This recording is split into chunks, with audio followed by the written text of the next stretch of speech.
Today we are going to learn the Evans Gambit from three separate chess masters, starting off with the creator himself, William Davies Evans, the creator of the Evans Gambit. He was a sailor in the 1800s before titles existed, but based on the way he played, his ELO would have put him at an international master level. And then we will look at Adolf Anderson's exploration of the Evans Gambit. He was considered to be one of the best players in the world between 1852 and 1858.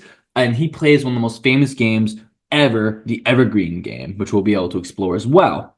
This would normally be the conclusion to the video, but at the end, we will actually be looking at Bobby Fischer and his exploration of the Evans Gambit through the most famous game of all time, the game of the century. So let's talk about the Evans Gambit itself. It starts off after e4. Our opponent is going to play e5. This is the most common response to the most common opening. And then we get knight to f3, attacking that e5 pawn, knight to c6, defending that pawn, and then bishop c4. This is the Italian game, but the defining move of the Evans Gambit comes later. After bishop to c5, you would see b4, sacrificing the pawn here, and that is the Evans Gambit. Interestingly enough, in this particular game by William Davies Evans, the creator of the Evans Gambit, we don't see the Evans Gambit right away. We first see castle, and then after d6, then a delayed Evans Gambit, b4. Now, what is the idea here? Well, you're sacrificing a pawn, and you're going to look to develop your bishops. Furthermore, you're not afraid to sacrifice a piece or two along the way, and you do not want your opponent to castle. Now, you might think, well, okay, does it make sense just to back up the bishop? Actually, you should take. In most gambits, it makes sense to take because you don't want to give your opponent extra space and tempo. The whole idea of this gambit, however, is now we have c3, pushing the bishop back anyway, and then d4. Notice that the bishops are going to have very strong activity. We're going to make it difficult for our opponent to castle. And of course, we'll be down a pawn or two, but that should be okay. And of course it is. In this situation, bishop g4, our opponent is actually declining to win that extra pawn, just pinning the knight instead, which allows queen to b3. This warrants an immediate defense, being that f7 is unprotected and double attacked. So queen to d7, and now we develop the knight to g5, adding another attacker to the fray. And what looks to be a very passive move that doesn't really help the situation, we see knight to d8. It does defend the pawn, but now you are playing defensively. Continuing on with our attack, we'll just go ahead and take e5, opening up the d file. We would love to get our rook here to d1, which would be defended by the queen, but of course the bishop is attacking that square. We could play something like f3 to block the bishop away, but first Evans plays bishop to a3. The idea being now you're lasering down the king side. Your opponent will not be able to castle here. It's going to be very difficult to dislodge this bishop, especially because of the Evans bishop here on a5, which has been kind of pushed out of the way. You cannot use it to defend this particular diagonal. Anyway, the knight comes out to h6. A knight on the rim is dim, and this situation is no different. But at the very least, this knight protects f7. However, now we get to play f3. This now is wide open. We can get the rook onto the open file on the d file and just have a nice advantage there. A quick check does nothing. We move over. And then after the bishop backs up, we have rook to d1. Queen moves over. And in this situation, well, I believe the best move would have been queen to b5, check, and then winning this e5 pawn. We actually see a move that is quite dubious, and it's not necessarily the best move. But I'm sure William Davies Evans said, you know what? 300 years from now, Chessgoon will be talking about this game, so I better do something memorable. But either way, we have rook sack on d8. And you want to keep the king here to actually defend the f7 pawn. So queen takes back. And here we have knight f7, brilliant. And the idea here is quite simple. If you take the knight in any way you can, so either with the bishop or the knight, it is checkmate. Let's say knight takes f7. We actually just have bishop b5, checking the king. Notice this dark square bishop is perfectly placed, and this light square bishop, there's really no practical way to defend other than going c6. But then queen to e6 would be checkmate after the queen jumps in front. You might say, well, technically you can defend with the queen, but I believe the line queen to e6, pinning the queen to the king while also checking, is more than sufficient for checkmate as well. So neither of those options work. You cannot take with the knight. If you take with the bishop, however, bishop takes back. Now, the king can't take here because the queen is defending the bishop, and after knight takes, it is the same predicament. Queen to e6, and it's going to be checkmate after queen to e7. If we can just go back to the original position, his opponent actually plays queen to h4. And basically just saying, well, at the very least, I'm not going to get mated. But that is not the case here. We have queen to b5 anyway. After c6, which is a forced move, queen to e5. The king moves over, queen check, and the nail in the coffin, bishop d6. And you can see that these diagonals are completely on lock. And this is checkmate. Good game. Now let's take a look at Adolf Anderssen, his exploration of the Evans Gambit. You can see that this game is going to go pretty much exactly the same as the past one. It's the Evans Gambit. We all know that taking that pawn is best. But after d4, the first major change is pawn takes back. You might think that you can just go ahead and take the pawn here, but you cannot because the bishop is actually pinning the king. So instead, what you want to do here is castle. And what we are doing by castling is we are simply getting rid of that pin and getting ready for our attack. Our opponent plays d3, we go queen to b3. Once again, the central idea of starting off with an f7 attack, forcing our opponent to defend with the queen, and then we play e5. Now, e5 is interesting, and you would imagine that after knight takes back and queen takes, now the f7 pawn is loose. So you're actually not hanging the pawn here. It is best just to scoot the queen out of the way, keep it defending the f7 pawn to avoid losing this knight and probably just the game. Now we can bring our rook out to e1, which puts us on a semi-open file with a very important e5 pawn, also in line with the king. So no doubt our opponent wants to block that potential, while also allowing for a possible castle. And here we go to an all too familiar position, bishop a3, causing lots of problems with this very juicy attacking structure. So of course, just b5 first, a gambit of his own here. And the whole point really is that after queen takes, the rook can come to b8, and now you don't have that same battering ram. And if you take the rook, the knight just takes back, and you've lost a queen-rook exchange. So the queen has to go to a4 here. And I'd imagine that Adolf Anderssen's opponent didn't feel too bad about this position. However, after bishop to b6, we play knight to d2. And after that, we'll see bishop to b7. The stage is set. This is a very proper middle game, but there are ideas on both sides. This bishop and queen are going to add pressure onto the g2 pawn, and we are still looking to use our bishops to attack our opponent. But of course, knight to e4. It's a developmental move. There's no clear tactics, but you're putting your knight in a better position. And of course, trying to play f5 to push the knight away wouldn't work because of en passant.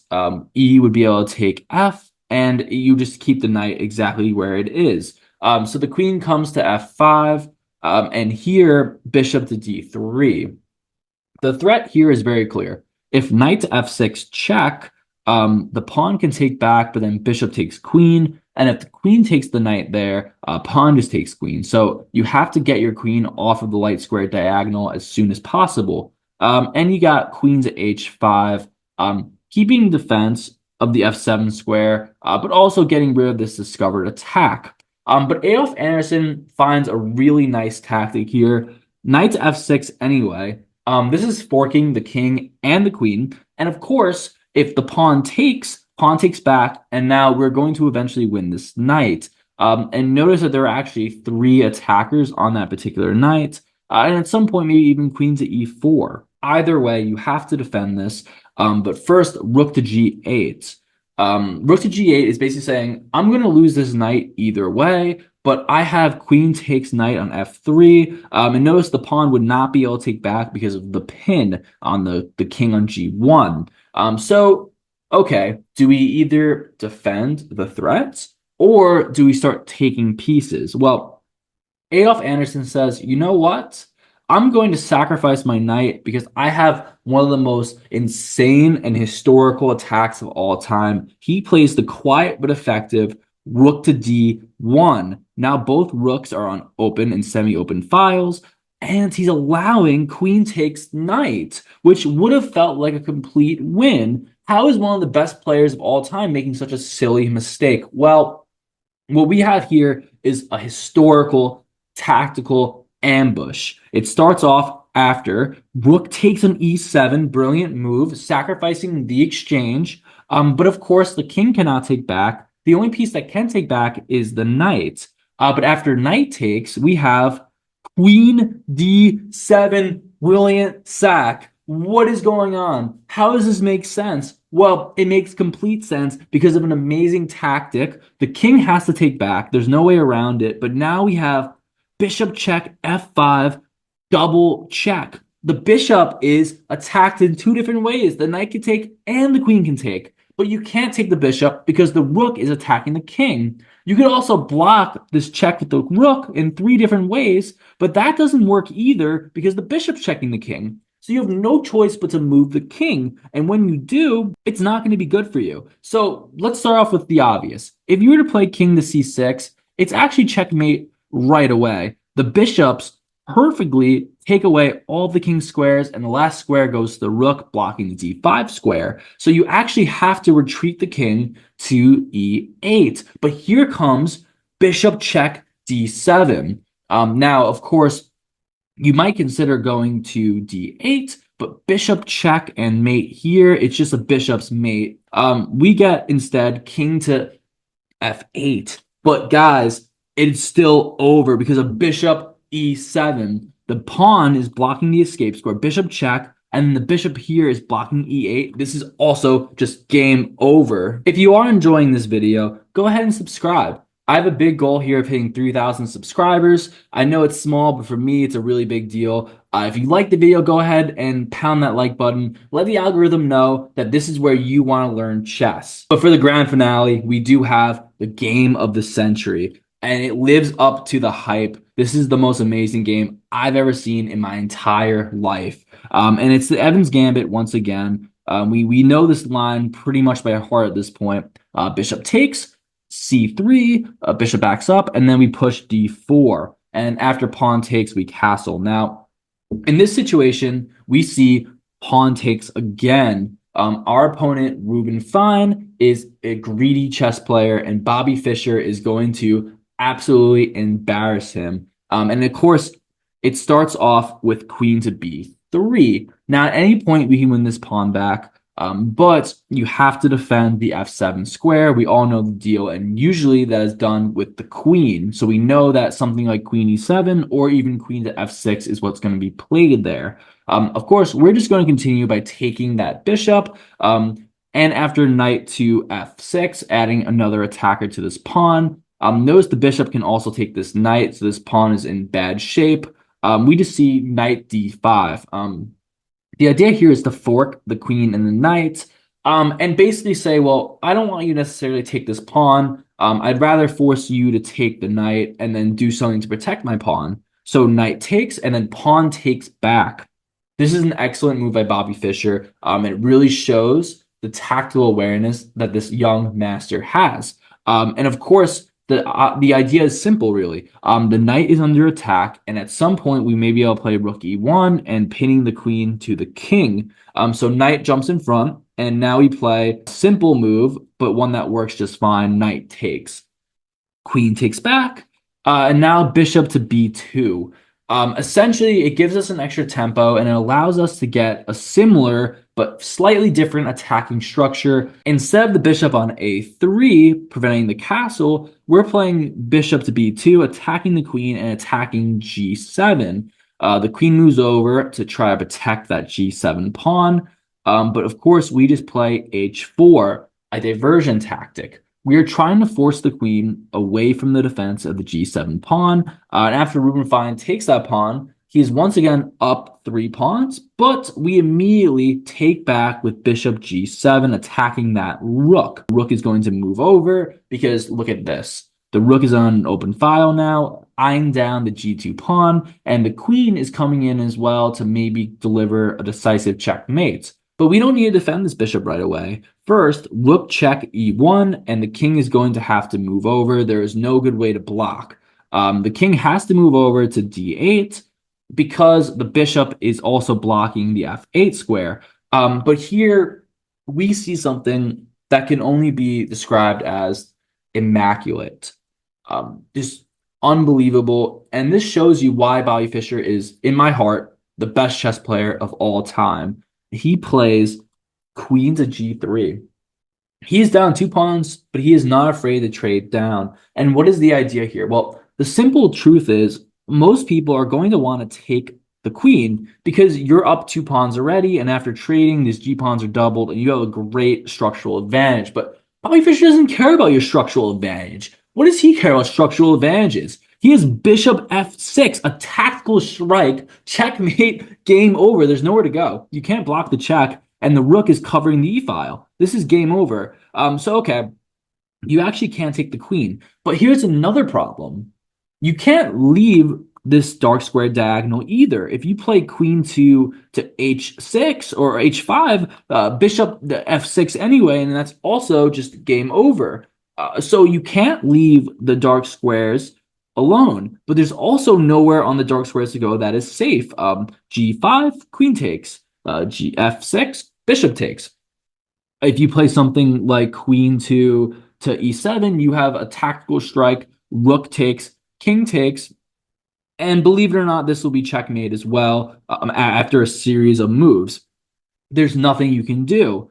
The last thought you can maybe have is, well, what if rook takes? But once again, just queen takes, checking the king. You have a couple of different ways to prolong the mate, but at some point, it's just going to be game over. This is the best move I've ever seen in my entire life. But the question remains, how do we get better at the Evans Gambit? Well, I think this perfectly illustrates how to do that. Just simply have this type of structure. The queen and bishop are going to eye down f7, and our bishop here can go to either b2 or a3. We're down a pawn or two, and that's completely normal. Don't be afraid to be down material. And make sure that your opponent doesn't castle. If you did enjoy this video, go ahead and check out my video on the Italian game and the King's Gambit. These are also great openings played by some of the best masters in the entire world. Other than that, stay classy. Until next time.